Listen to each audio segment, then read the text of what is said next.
오늘은 영적인 눈으로 바라보라 이런 제목으로 여러분들과 같이 말씀 나누기를 원합니다. 여러분, 최후의 만찬이라는 유명한 그림이 있습니다. 예수님께서 이 땅에서 마지막 제자들과의 만찬하시는 장면을 레오나르도 다빈치라는 작가가 그린 그림입니다. 아마 여러분들 이곳저곳 가셔서 이런 그림을 많이 보셨을 거예요. 한국의 국민일보라는 신문이 있는데요. 그 신문에 언젠가 이 그림에 대한 일화를 하나 소개한 기사가 났는데 이런 얘기였습니다. 이 화가가 이 최후의 만찬이라는 작품을 완성하기 위해서 몇 년을 공을 들였습니다. 몇 년을 그림을 그리고요. 드디어 이제 그 그림을 공개하는 날이 됐습니다. 많은 사람들, 많은 지인들을 초청해서 이제 그 그림을 감싸고 있는 천을 벗기는 순간 사람들의 탄성이 절로 나왔습니다. 거기에 와 있는 모든 사람들이 그 그림을 보고 감탄하는 거예요. 여러분, 이 작가의 옆에 있는 사람이 너무 감탄하면서 이런 얘기를 했습니다. 정말 대단한 작품입니다. 저 예수님의 손에 들린 저 광채나는 저 유리잔 좀 보십시오. 대단하지 않습니까? 여러분, 이 얘기가 나오자마자 레오나르도 다빈치 그 작가가 붓을 들고 그 예수님의 손에 있는 그 유리잔을 뭉개버렸어요. 그리고는 사람들이 깜짝 놀라지 않습니까? 그 사람들에게 이렇게 얘기했다 그래요. 여러분, 이 작품은 실패한 것 같습니다.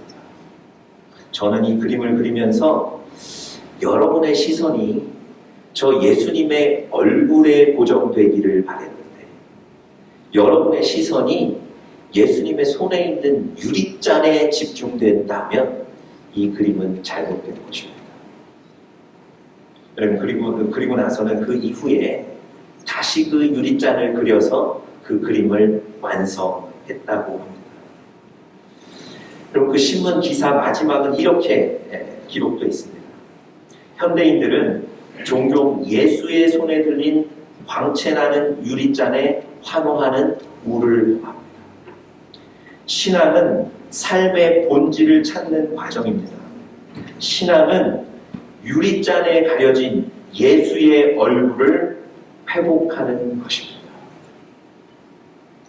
여러분, 여러분과 제가 신앙생활하며 우리의 삶의 현장에 살고 있는데요. 여러분과 제 눈에 보이는 현상에 좌지우지될 때가 많습니다. 지금 우리 앞에 펼쳐져 있는 그 현상 때문에 우리의 마음이 흔들릴 때가 많습니다. 여러분, 그렇다면 그것은 깊은 신앙이 아니죠. 우리 눈앞에 펼쳐져 있는 현상, 그 현실은 있지만 눈에 보이지 않는 하나님께 집중하여 나아가는, 눈에 보이지 않는 하나님의 뜻이 무엇인가를 관심 갖는 것, 그게 사실은 우리의 영적인 눈을 여는 것이고 깊은 신앙인 줄 믿습니다. 여러분, 오늘 우리가 영적인 눈으로 바라보라 이런 제목으로 같이 말씀 나누는데요. 이것이 바로 영적인 부분에 관심을 갖는 것, 하나님의 뜻을 아는 것이 영적인 눈을 여는 것입니다. 오늘 본문에 영적인 눈을 열어 신앙생활하는 귀한 신앙의 모범의 사람이 오늘 본문에 등장하고 있습니다. 오늘 본문은요, 여러분들 잘 아시는 대로 다윗의 기도입니다. 여러분, 오늘 1절, 2절 먼저 보시면 다윗이 하나님 앞에 울부짖듯이 기도하고 있습니다. 자, 1절 다시 한번 제가 한번 읽어보겠습니다. 보십시오. 여호와여, 어느 때까지니까 나를 영원히 잊으시나이까? 주의 얼굴을 나에게서 어느 때까지 숨기시겠나이까? 여러분, 다윗은 어떤 상황들, 어떤 문제 때문에 매우 고민스러워하고 있습니다. 성경은 정확히 어떤 상황 속에, 배경 속에 이런 얘기를 하는지 가르치고 있지는 않지만 성경 주석가들은 아마도 사울이 다윗을 죽이기 위해 위협하며 쫓아오는 그런 상황 하에서 다윗이 이런 기도를 하나님께 드렸을 것이다 얘기합니다. 여러분 첫 구절이 뭡니까? 여호와여 어느 때까지입니까? 언제까지입니까? 여러분 저런 고백은 어떤 의미가 담겨 있을까요? 다윗은 지금 어떤 문제로 인해서 매우 고민하고 있다는 겁니다. 그 문제가 오래 지속되고 있다는 거예요.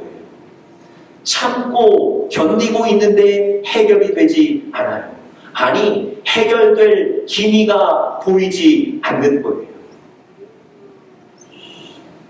여러분, 다윗이 하나님 앞에 기도하면서요, 어떤 상황이나 배경도 얘기하지 않고 다짜고짜 하나님 언제까지입니까? 이렇게 그의 기도를 시작하는 이유가 뭘까요? 왜 저런 고백을 하고 있을까요? 아까 말씀드렸던 대로요. 이 다윗이 사울의 위협을 피해서 도망가고 있는 시기라 그러면 이 상황이 이해가 될 겁니다. 여러분, 사울이 다윗을 죽이기 위해서 위협하고 다윗은 그 위협을 피해 다니고 있는데요. 그 시기가, 그 기간이 얼마 정도 됐는지 아십니까? 혹시? 여러분, 다윗이 사울로부터 위협을 당한 시작은 언제입니까? 다윗이 골리앗과 싸워서 골리앗을 무너뜨렸을 때, 그때부터 사울 왕의 시기가 시작됐거든요. 그리고 이 사울 왕의 위협을 벗어난 시기는 언제입니까? 다윗이 이스라엘의 왕으로 등극했을 때. 과연 이 사이의 기간이 얼마나 됐을까요? 여러분, 다윗이 이스라엘의 왕이 됐던 때는요, 성경에서 정확히 그의 나이를 기록하는데 30살입니다. 30세. 다윗이 골리앗을 넘어뜨렸을 때는 몇 살이었을까요? 성경은 나이를 기록하고 있지 않아요. 그저 소년이었다 이렇게만 기록합니다. 그래서 성경 학자들이 유추하는 거예요. 15세에서 20세 사이였을 것이다. 만약에 20세라고 하면 30세가 되기까지 10년간 피해 다녔던 거고요. 만약에 그가 15세였다고 하면 15년 정도 사울의 위협을 피해 다녔던 거예요. 여러분 생각해 보세요. 누군가 나를 죽이겠다고 쫓아오는데요. 누군가 나를 위협하기 시작하는데 그 기간이 10년에서 15년이 지속되고 있다는 겁니다. 만약에 누군가에 의해서 여러분이 쫓기는데 1년을 그렇게 쫓긴다고 생각해 보세요. 아니 어떤 문제 때문에 여러분 고민하는데 그 문제가 해결되지 않고 1년을 지속되고 있다고 생각해 보세요. 여러분 이게 보통 문제입니까? 다윗은 지금 적어도 10년에서 15년 사울의 위협을 피해 도망 다니는 거예요. 그런데 해결되지 않아요. 아니 앞으로 해결될 기미도 보이지 않아요. 그래서 다윗이 뭐라고 얘기하는 겁니까? 기도 시작에 언제까지입니까? 이 고백을 하는 거예요. 하나님 어느 때까지 내가 이렇게 고생해야 되겠습니까? 이 고백을 하는 겁니다.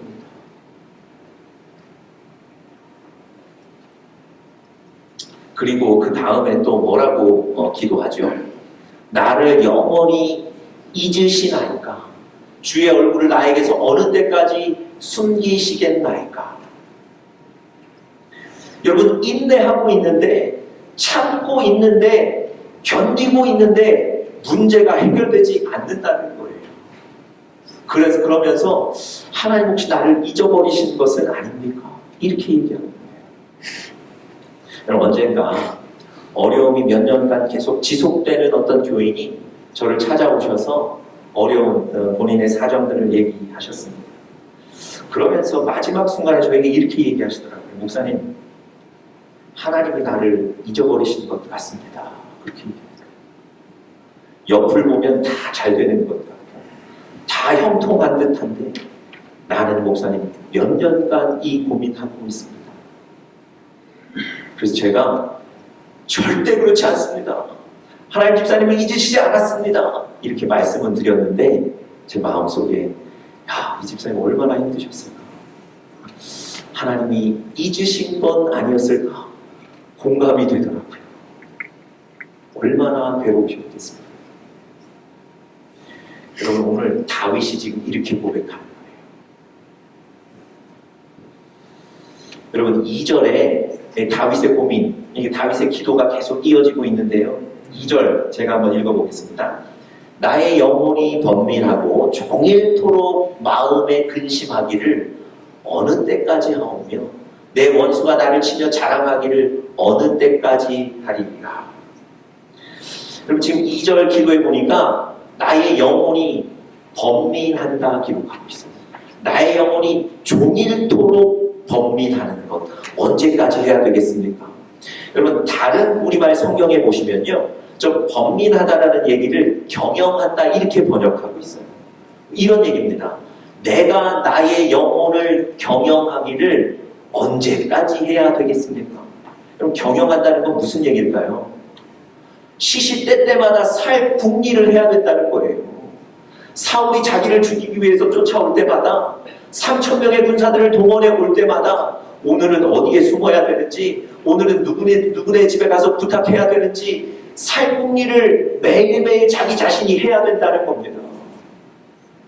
그래서 여러분 성경에 보시면 이 다윗이 살기 위해서 블레셋 왕 아기스를 찾아갔다니까요. 그래서 그 앞에서 침을 흘려요. 자기 미쳤다는 거예요. 자기 더 이상 이제 싸울 힘이 없으니까 자기 좀 도와달라는 겁니다. 그래서 살잖아요.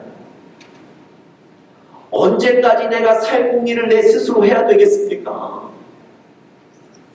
내가 나의 영혼을 경영하기를 언제까지 해야 되겠습니까?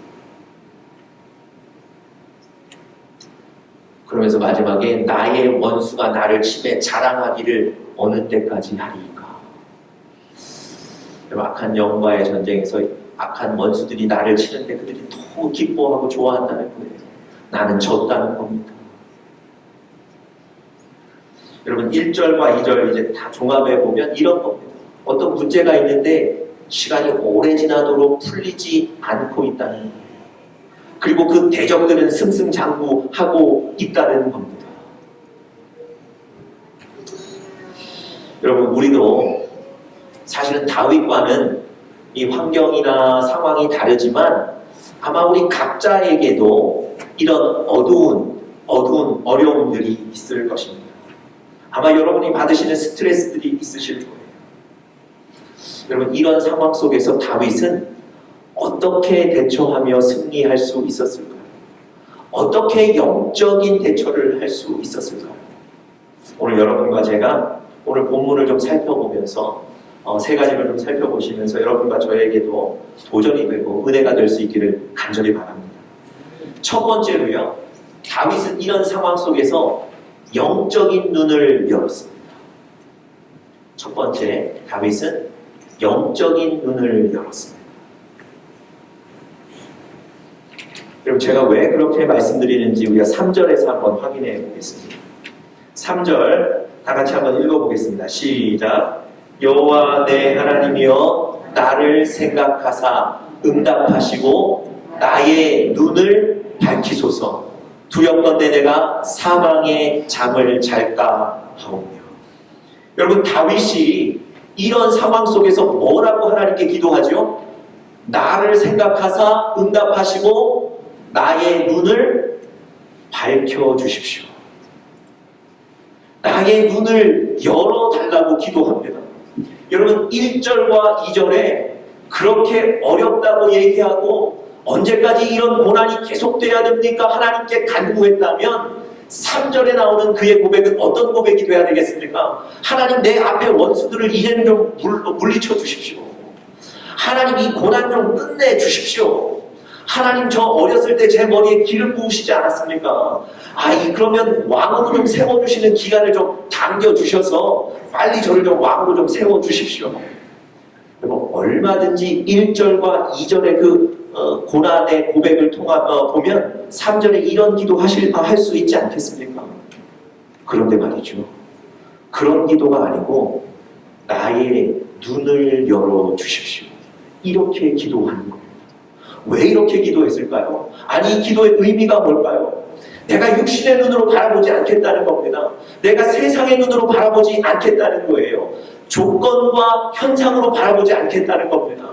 영적인 눈을 열어서 지금 이 상황을 바라보겠다는 거예요. 여러분 이게 다윗의 믿음입니다. 이게 다윗의 깊은 신앙입니다. 여러분, 여러분과 저도 어떤 문제와 상황과 사건을 만날 때마다 하나님, 나의 영적인 눈을 열어 주십시오. 내가 영적인 눈을 열어 하나님 이 상황을 바라보기를 원합니다. 이렇게 기도하시는 여러분들 되시기를 간절히 바랍니다. 여러분, 영적인 눈을 열어서 바라봐야만 이해가 됩니다. 영적인 눈을 열어서 바라봐야만 문제가 해결이 됩니다.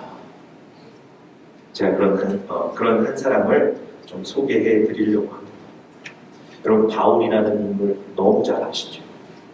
바울이 사역을 하다가 낫지 않는 큰 질병을 얻었어요. 그래서 그 질병을 가지고 하나님 앞에 나가 기도합니다. 3번 간구했다 그러는데 하여간 그 질병 때문에 여러 번 하나님 앞에 간구하는 거예요. 그런데 그 성경에 보니까 병이 낫지 않는다 얘기합니다. 여러분, 바울은 어떤 사람입니까? 여러분, 그 수많은 고난 이기고 복음을 전했던, 복음을 가르쳤던 사람입니다. 병자들이 있으면 자기가 손 얹고 기도해서 그 병자들을 낫게 했던 사람입니다. 심지어 독사에게 자기가 물려서 다른 많은 사람들이 이제 곧 바울이 죽을 것이다 생각했는데 전혀 이상이 없이 살았던 사람이 바울이에요. 여러분, 그 능력이 있었던 바울이, 그런 영적으로 능력을 행했던 바울이 자기 자신의 연약함을 위해서 하나님 좀 고쳐주십시오 기도했는데 낫지가 않아요. 1번, 2번, 3번 계속 기도하는데 낫지가 않아요. 그럼 바울이 이 상황을 어떻게 이해했을까요? 아니, 하나님, 저 사람은 저를 통해서 고치셨는데 저는 왜 안 고치시는 겁니까? 내가 하나님 일하기 위해서 고쳐달라고 그러는데 하나님 왜 고쳐주시지 않습니까? 여러분, 인간적인 눈을 열어서 보면 이 일이 해결이 되지 않는 거예요. 납득이 되지 않는 거예요. 그런데 이 순간에 바울이 영적인 눈을 엽니다. 하나님께서 그에게 말씀하세요. 자, 뭐라고 말씀하셨는지 우리 한번 성경 같이 보겠습니다. 같이 한번 읽겠습니다. 시작. 나에게 의식을 내 눈과 내게 주셨다. 눈은 내 눈이 약해서 운전할 자리가 없습니다. 하나님이 바울이 이해되지 않는 저 순간에 하나님이 저렇게 바울에게 말씀하셨어요. 나에게 이르시기를 내 은혜가 너에게 충분하다. 아니, 하나님의 은혜가 충분하다는 건 나아야 되는 거 아닙니까? 문제가 해결돼야 되는 거 아니에요? 그런데 문제는 해결되지 않는데 하나님이 내 은혜가 지금 너에게 충만하다고 하세요. 이유가 뭡니까? 이는 내 능력이 약한 데서 온전하여짐이라.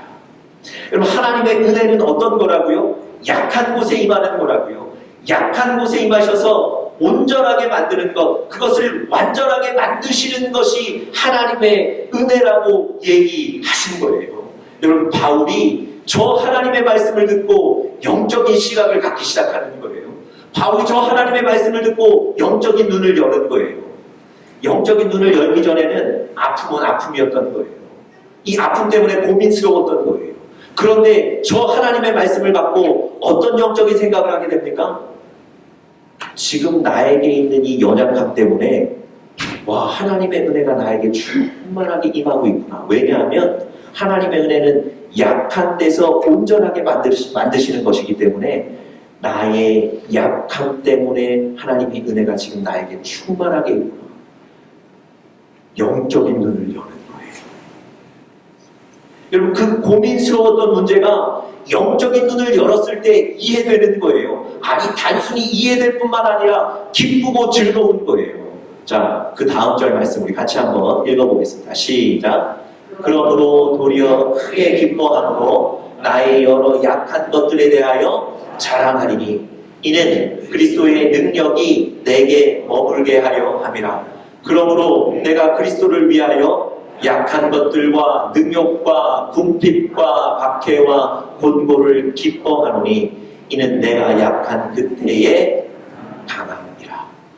여러분, 어떻게 자기 자신의 해결되지 않는 문제에 지금 자기 자신의 질병을 가지고 기뻐할 수 있습니까? 아니 심지어 자랑한다고 얘기하는 거예요. 왜 그렇죠? 나의 약함과 나의 병들므로 인해서 하나님의 능력이 지금 내 안에 머물게 되기 때문에 그것 때문에 기뻐하고 그것 때문에 자랑까지 한다는 겁니다. 여러분, 영적인 눈을 열지 않으면 도저히 바울과 같은 고백을 할 수가 없습니다. 영적인 눈을 열어 바라보지 않으면 바울처럼 이 상황에서 승리할 수 없는 거예요. 여러분, 오늘 여러분과 제가 영적인 눈을 열어 여러분과 저의 삶을 바라보실 수 있기를 간절히 축복합니다. 그럼 바울이 오늘 이제 시편 3편으로 다시 넘어와서요. 다윗이 3절에서 하나님 내 눈을 열어 주십시오. 그러면서 뭐라고 얘기하냐면 만약에 내가 내 영적인 눈을 열지 않으면 이러이러한 어려움에 휩싸이게 됩니다. 3절, 4절에 그 고백을 하고 있어요. 자, 성경 한번 보시죠. 3절 제가 한번 읽어보겠습니다. 여호와 내 하나님이여 나를 생각하사 응답하시고 나의 눈을 밝히소서. 두렵건대 만약에 하나님이 나의 영적인 눈을 밝혀주시지 않으면 두렵건대 내가 사망의 잠을 잘까 하오며. 내 영혼이 사망의 잠을 자게 된다는 겁니다. 여러분 이거 무슨 의미일까요? 악한 영과의 전쟁에서 사실은 영이 나의 육신과 영혼을 공격하는데 내가 그 영적인 눈을 열지 못하면 나는 사망의 잠을 계속해서 자게 된다는 거예요. 그냥 지게 된다는 겁니다. 이길 수 없다는 거예요. 하나님께는 불평하고 원수에게는 원수의 유혹은 계속되고 이렇게 나는 두려움 가운데 잠을 자게 된다는 겁니다. 자, 4절은 또 어떤 두려운 일이 일어날까요? 두렵건대 나의 원수가 이르기를 내가 그를 이겼다 할까 하오며 내가 흔들릴 때에 나의 대적들이 기뻐할까 하나이다. 하나님, 내가 영적인 눈을 열지 못하면 나의 원수들이 나를 이겼다고 즐거워할 것이고 나는 늘 흔들리고 넘어져 쓰러지게 될 것입니다. 여러분, 영적인 눈을 열지 못하면 여러분과 저도 이런 상황을 마주할 수 있습니다. 그냥 영육간에 넘어지는 거예요. 사망의 잠을 잘 수도 있는 겁니다. 여러분과 제가 영적인 눈을 열어 하나님을 바라봐야 될 텐데요. 영적인 눈을 연다는 건 어떻게 하는 걸까요? 아니 어떻게 가능한 걸까요? 여러분 이게 굉장히 무슨 거룩한 얘기가 아니고요. 일반적으로 하나님의 말씀을 보시고 그 말씀을 받으시면 그래서 그 말씀으로 인해서 여러분과 저의 상황을 판단하시면 그것이 바로 영적인 눈을 여는 거예요. 여러분의 생각과 여러분이 앞에 맞닥뜨리고 있는 현실로 판단의 근거를 삼지 마시고요. 하나님의 말씀으로 판단의 근거를 삼으신다면 지금 이 일 가운데 하나님의 뜻이 무엇인지 하나님의 섭리가 무엇인지를 판단하신다면 그것이 바로 영적인 눈을 여는 겁니다. 제가 좀 전에 말씀드렸죠. 바울이 어떻게 영적인 눈을 열 수 있었다고요? 하나님께서 나에게 이르시되 하나님의 말씀을 들었기 때문에 그래요. 그리고 그 말씀으로 자기의 상황을 바라보는 겁니다. 그랬더니 해결이 되는 거예요. 여러분 계속해서 말씀을 들으셔야 됩니다. 계속해서 지금 말씀을 읽으셔야 되고요. 여러분의 삶의 현장에 묵상이 있으셔야 돼요. 그래서 하나님의 말씀으로 판단의 근거를 삼으시는 여러분들 되시기를 간절히 바랍니다. 자, 다윗은 이런 상황 속에서 영적인 눈을 열었다는 것을 말씀드렸고요. 두 번째, 다윗은 이런 상황 속에 어떻게 대처했을까요? 하나님을 의뢰하였습니다. 하나님을 의뢰하였습니다.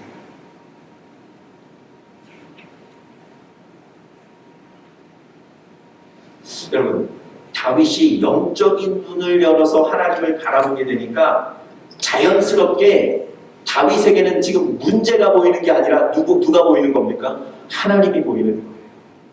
그 문제 위에 있는 하나님이 보이기 시작하시는 거예요. 그래서 여러분 5절 한번 보세요.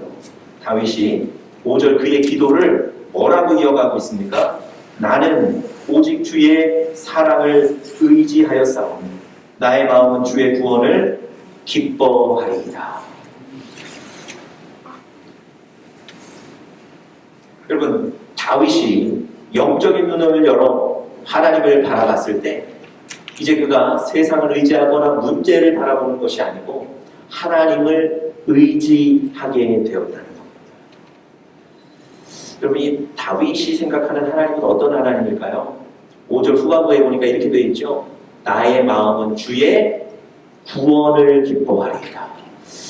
다윗에게 하나님은 항상 다윗을 인도하시고 구원하시고 살려주시는 분이세요. 다윗이 그 하나님을 기억하는 거예요. 여전히 자기를 살리시고 여전히 자기를 구원하실 하나님을 바라보는 겁니다. 여러분, 다윗에게는요, 정말 사울이 다윗을 잡기 위해서 여러 가지 함정과 계략과 전략들이 있었지만 하나님은 그것에 빠지지 않게 하시고 그것을 복으로 바꾸어 주신 분이세요. 다윗이 그 하나님을 기억하는 겁니다.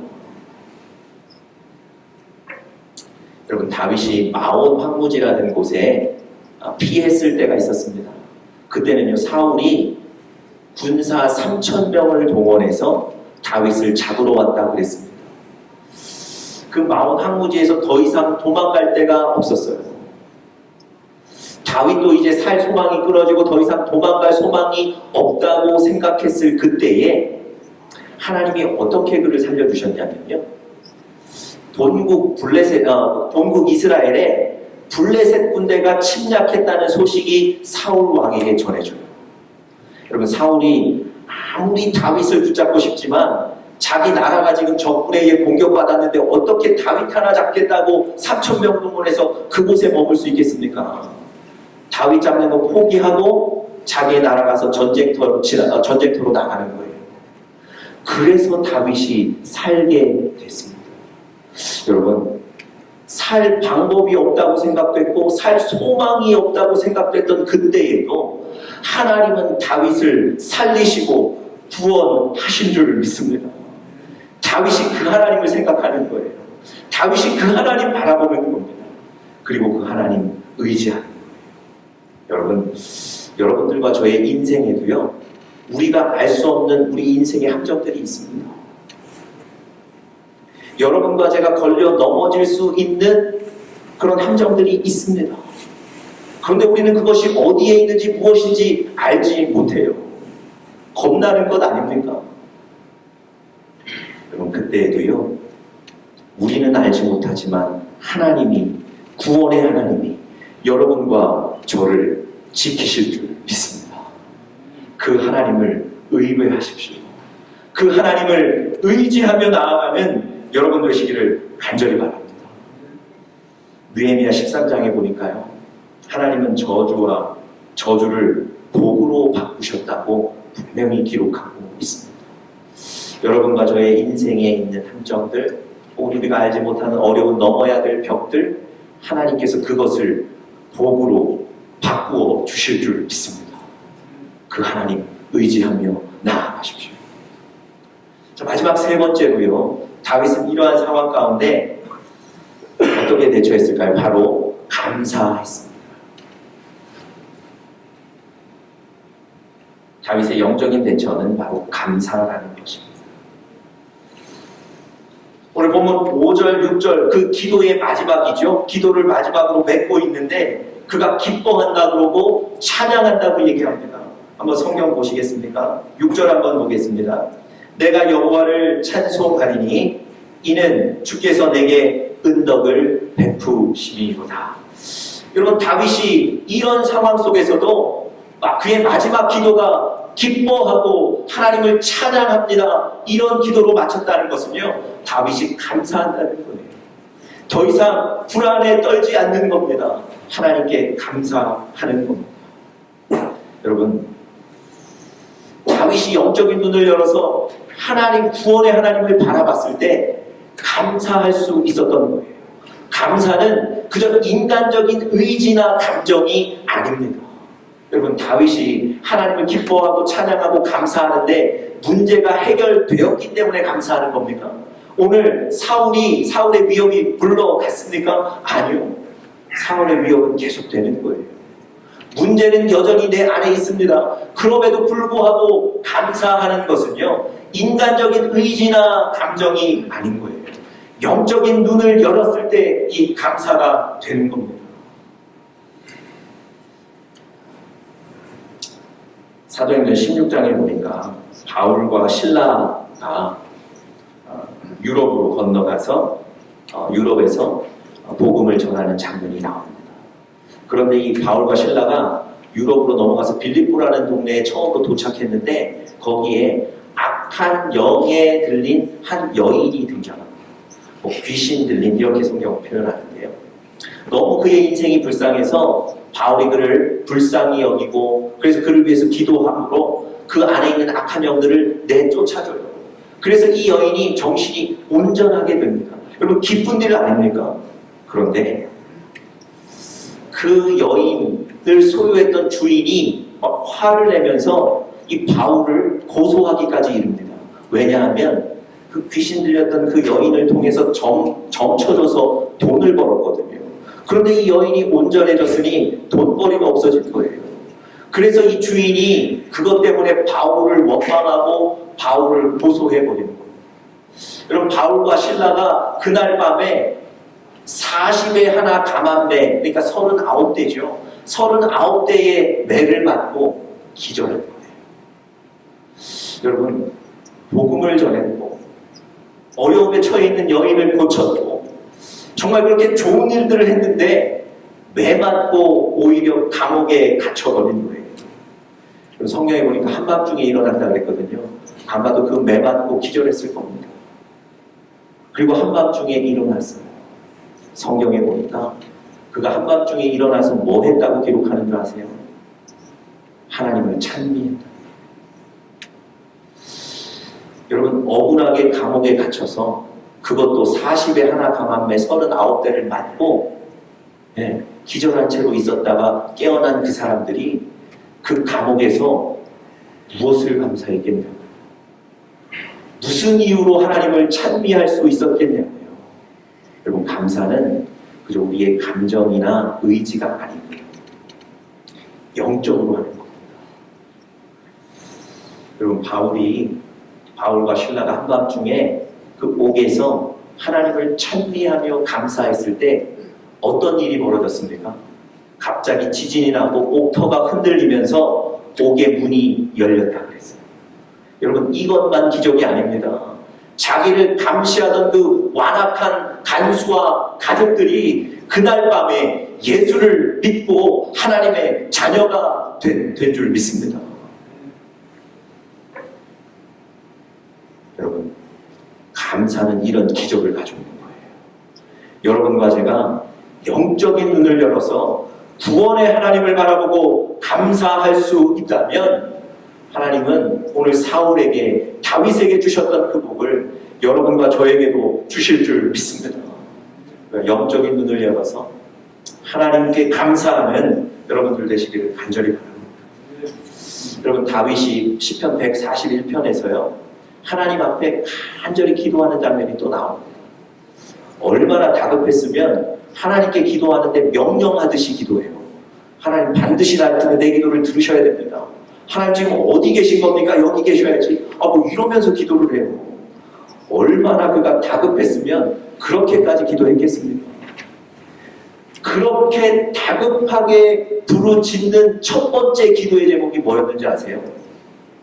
하나님 내 입술을 지키셔서 내가 입술로 범죄하지 않게 도와주십시오. 아니 여러분 그렇게 하나님 앞에 간절히 부르짖고 기도했다면 내 인생의 문제를 해결하시고 변화를 주십시오. 이런 기도가 나와야 되지 않을까요? 그런데 다윗이 그렇게 부르짖으면서 제일 첫 번째 기도 제목이 뭐냐면 내 입술을 지켜주십시오. 내가 입술로 범죄하지 않게 해주십시오. 왜 그렇게 기도했을까요? 자기 영혼을 지키는 거예요. 자기 영혼을 지키면 자기 마음을 지키면 살 수 있거든요. 여러분 다윗은요 영적인 부분에 관심을 가지고 영적인 눈을 여는 사람입니다. 여러분 우리 사랑하는 리로 은혜교회의 우리 가족들 영적인 눈을 열어서 살아가시는 귀한 복이 있기를 간절히 바랍니다. 그 영적인 눈을 열어서 보실 때 하나님이 이해하게 하시고 납득하게 하실 뿐만 아니라 그 상황에서 승리하게 만드실 줄 믿습니다. 아멘. 다 같이 한번 기도하겠습니다.